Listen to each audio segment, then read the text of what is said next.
Hello everyone, welcome to AWS Tutorials by Rehan. Today we will see how we can actually run our first task using ECS Elastic Container Service. Just to let you know, we will use AWS Management Console, so we are not going other solutions like CDK or CloudFormation or maybe AWS or ECS CLI. So what we will do today, in the beginning we will create our cluster first, then we will create our task definition, and finally we will run a task from that task definition on our newly created cluster. So don't forget to subscribe. Let's go to our AWS console. All right, after coming into our AWS console, let's search for our service ECS Elastic Container Service. All right, after coming into our console, let's sense US OS 2 Oregon, our region, and then let's create our cluster first. So just to let you know, if you don't know, to run an ECS application, we need to create our cluster first, then we will create our task definition, and finally we will create a task from our task definition and run on this cluster.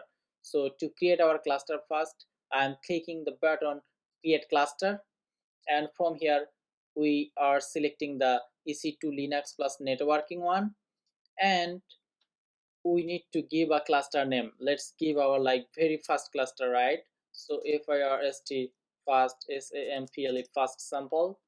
All right, and we are keeping everything default. And for the EC2 instance type, so I would start with the smallest one, number of instances, one EC2 instance, and I'm keeping everything as default as they are. So okay, all right, let's create our cluster. It's taking some time. Okay, all right, so we are done. Let's view our cluster. We are done creating our cluster. Now let's go to task definition from the left side panel and create a new task definition. I am choosing the EC2 launch tab one and clicking next step.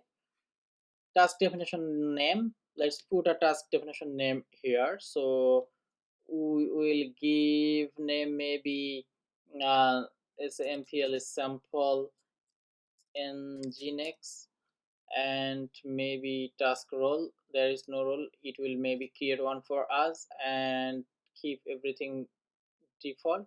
Now when we are here for the task size, so we can reserve the memory and CPU for our task. Let's define them here. So task memory, okay, maybe I'm giving 512, and for the CPU I'm putting like 1024.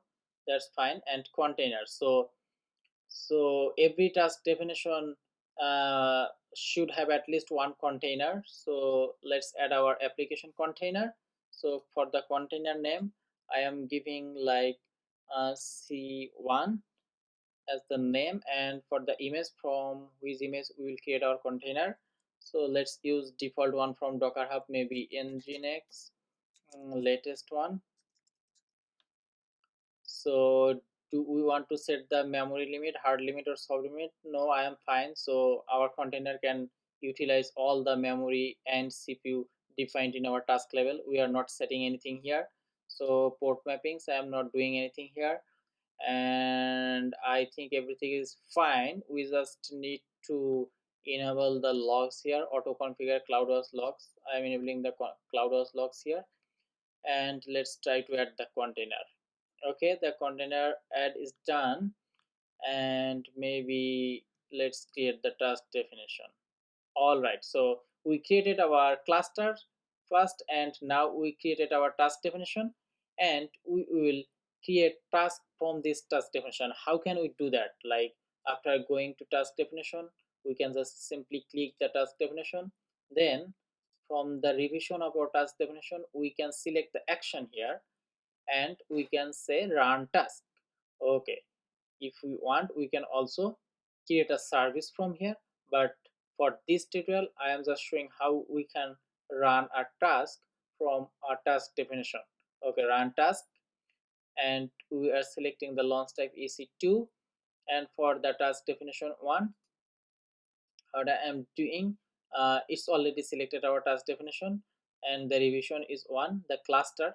So as we just created our first sample cluster, we are running on that cluster the tasks, and the number of tasks would be 1 2 3, whatever you want. That means like from one task definition it will create multiple tasks for you, but for now we will just create one task from one task definition. And task group, if you want to put like test. Okay, that's fine. Let's try to run the task. All right. Okay, so it's trying to run the task here, and we can see here this is the task. And if we go into the task, okay, so our container is here. This is the container name C1. If we click here we can see other informations as well, I guess. So CloudWatch log drivers, and nothing actually we configured here, nothing fancy here. So if we tag it we can see the whole container ID here. So this is basically container runtime ID, and the status is running.